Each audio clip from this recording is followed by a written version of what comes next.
നിലവിളക്ക് കൊളുത്തുന്നത് അനിസ്ലാമികമോ?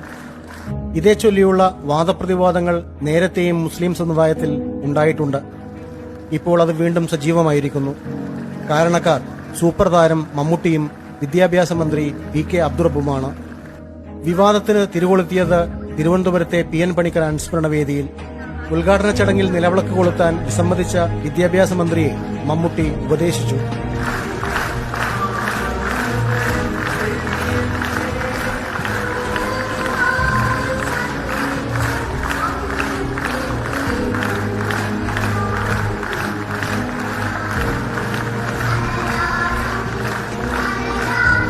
മുസ്ലിം ലീഗ് ഇത്തരം വിശ്വാസങ്ങൾ അവസാനിപ്പിക്കണമെന്നായിരുന്നു ആവശ്യം.